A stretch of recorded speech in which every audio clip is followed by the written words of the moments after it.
ये संविधान हमारे वेद और उपनिषदों में वर्णित है।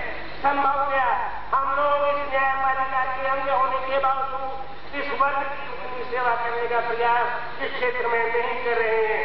इन्हीं शब्दों के साथ उन्हें एक बार आयोजक जन को धन्यवाद देते देगा कि हम इस वर्ग के लिए कुछ ऐसा कर सकें। उन्हें एक बार से ये प्रार्थना करते हुए आदि शुक्रवार को और ज्यादा शक्ति प्राप्त हो ताकि वो इसी प्रकार इस वर्ग के लिए और ज्यादा सेवा कर सके।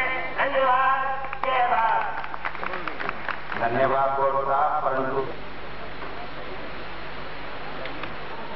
कार्यक्रम के प्राणदाता श्री आदेश अग्रवाल जी को बधाई देता हूँ इसका सफल कार्यक्रम बनाने का। जस्टिस नावलकर साहब और भ्राता जजेस सभी सभी हाईकोर्ट से आए हुए विभिन्न न्यायाधीश, बार एसोसिएशन के अध्यक्ष एवं जितने कैदी, जितनी जनता बैठी है, सभी को मेरा प्रणाम।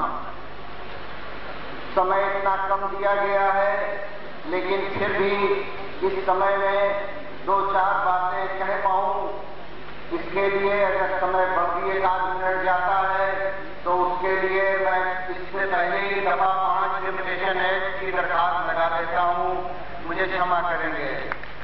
पर्सनल लिबर्टी के बारे में जितना कहा गया है उसका बृहत रूप, उसका सही रूप आर्टिकल 21 का आज देखने को यहाँ जेल में इस कार्यक्रम में मिल रहा है। एक वक्त था जबकि कैदियों के लिए ये कहा जाता था, एक बार उनसे पूछा गया कि पुराने जमाने की बात है कि सच और भ्रम में क्या अंतर है, तो किसी ने उत्तर नहीं दे पाए। फिर भी एक कैदी ने बताया, सच तो वो है जो आप कह रहे हैं, लेकिन भ्रम ये है कि आप ये समझ रहे होंगे कि मैं समझ रहा हूं, ये आपका भ्रम है कि मैं समझ रहा हूं। आज वो जमाना बिल्कुल बदल गया है। आज का कैदी उस भ्रम में नहीं है आप जो कह रहे हैं। आज इतने जर्नल्स आ गए हैं, इतने कानूनी पुस्तकें आ गई हैं कि सब पढ़ने को अगर उनको मिलता जाए तो कैदी भ्रम में नहीं रहेगा। वो अपना ज्ञान, अपनी बातें, अपनी लिबर्टी के बारे में वो खुद सोच समझ सकता है। एक कैदी जज साहब के सामने बहस कर रहा था। आजकल के जमाने में सच और भ्रम छोड़ दीजिए, आजकल के जमाने में बहस कर रहा था। जज साहब के बात समझ में नहीं आ रही थी, तो जज साहब ने उस कैदी से कहा, अरे भाई कोई वकील कर लो तो वो बात समझा देगा। कैदी ने, आजकल का कैदी इतना पढ़ा लिखा है, चारों तरफ से वो ज्ञानों से भरा हुआ है कि उसने जवाब दिया, जज साहब जब आप ही के बात समझ में नहीं आ रही है तो वकील क्या समझा पाएगा। आजकल का कैदी जरूरत है कि वो उसको जुडिशियल रिपोर्ट की और काफी न्यायिक पत्रिकाओं की जो पढ़ता रहे और जिसको विमोचन करता रहे। जरूरत है उसको आध्यात्मिक ज्ञान की, उसकी पुस्तकें आध्यात्मिक ज्ञान की उसको मिलती रहे। अध्यात्म से अपने बारे में वो निचोड़ निकाल पाएगा। तो उसकी सेवा करें और भगवत रूप से देखे तो उसका पूजन करे। अपने लिए कुछ न करे, मात्र कर्म कर अपने लिए करना बंधन है, संसार के लिए करना सेवा है और भगवान के लिए करना पूजन है। इसी के साथ साथ उन्हें लीगल एड का ज्ञान कराया जाए। तो हमारे पास लीगल सर्विसेज अथॉरिटीज एक्ट है जिसमें कि उसको ज्ञान कराया जाए कि दफा 12 में और दफा 6 में ये दिया हुआ है कि अपने किसी भी कर्तव्य के बारे में, अपने किसी विचार के बारे में, अपने किसी कमजोरियों के बारे में वो सीधे जा सकता है लीगल एड सर्विसेज में। और 12G में ये इंक्लूड किया हुआ है custody, including custody in a protective home within the meaning of Clause G. Custody में सारा चीजें गवर्नमेंट को ये बात कहे, हाई कोर्ट को बात लिखे, सुप्रीम कोर्ट को लिखे, चेयरमैन लीगल अथॉरिटी को लिखे, अपने बारे में लिखे, तभी वो सभी न्याय पा सकेंगे और आर्टिकल 21 का और विस्तार हो सकेगा। धन्यवाद। मैं उन्होंने देखते हुए मंच पर आती न्याय विधि वेतागण सभागार में उपस्थित मेरे सभी भारतीय देवियों और सज्जनों, समय को देखते हुए और अपनी बात को संक्षेप में रखते हुए मैं आपसे कहना चाहता हूं कि जब शायद आप कानून की प्रक्रिया में आकर इस परिसर के अंदर हैं और हम सब इसके बाहर, अगर जरूरत है तो जरूरत है आत्ममंथन की, आत्मचिंतन की और अपने आप को जानने की। कई बार ये कहा जाता है कि महात्मा गांधी ने कहा कि आप पाप करने वाले से घृणा न करें, पाप से करें। ये कहना कि लीगल अवेयरनेस, कानून की जानकारी सिर्फ बंदी गृह में बंदियों को है, ये मैं स्पष्ट कह देना चाहता हूं कि एकदम भ्रमात्मक तथ्य और इसकी गलत पिक्चर सामने रखी जा रही है। अगर अवेयरनेस समाज में है तो सबसे पहले तो अपराध ही कम होंगे, अपराध कम होंगे तो न्यायालयों की कम जरूरत पड़ेगी, न्यायिक प्रक्रिया की जरूरत कम पड़ेगी। दूसरा, उसी समाज के अंग से निकलकर आदमी जब जेल में आता है तो उसको पहले से अगर अवेयरनेस है तो उसको यहां आने का कोई ऐसा अवसर नहीं मिलेगा। दूसरी बात जो मैं कहना चाहता हूं, जिस व्यवस्था में आजकल हम हैं, सबसे पहले लीगल अवेयरनेस के साथ साथ हमारे शासन को, हमारी व्यवस्था को इस बात पर जोर देना होगा कि जब एक व्यक्ति को हम जेल में भेजते हैं तो उसके पीछे उसके परिवार, उसकी संपत्ति की देखभाल कैसे होगी। और दूसरी बात, जब वो बंदी गृह से बाहर निकले तो ऐसी कौन सी व्यवस्था की जाए कि वो बंदी न कहलाकर, मुजरिम न कहलाकर एक आम सामान्य व्यक्ति की तरह एक सम्मानीय जीवन व्यतीत कर सके। इसके लिए जरूरी है कि जब बंदी को आप निषेध करते हैं तो उस वक्त शासन का, समाज का उत्तरदायित्व बनता है कि वो उसके परिवार के लोगों को उसके संपत्ति के लिए उसकी समुचित व्यवस्था करे। और जब वो व्यक्ति बाहर आए तो उसको पहले से ये पता चले कि उसके परिवार के लोग कहीं ना कहीं किसी अच्छे व्यवसाय में लग चुके हैं।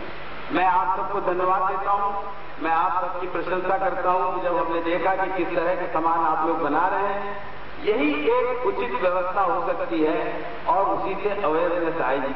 धन्यवाद। धन्यवाद ऑनरेबल मिस्टर जस्टिस जोर साहब। मैं दरखास्त करूंगा honourable mister justice R Mishra साहब, जज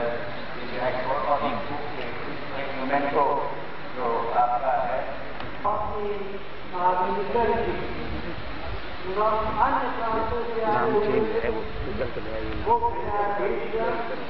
अन्य प्रांतों से आए हुए और प्रांत के बहुत सारे न्यायाधीश और कैदियों का जो भी कहा जाए इनको, जो कारावास में है, हालांकि कारावास कहना बहुत अच्छा है, कृष्ण भगवान का भी जन्म जो है वो कारावास में ही हुआ।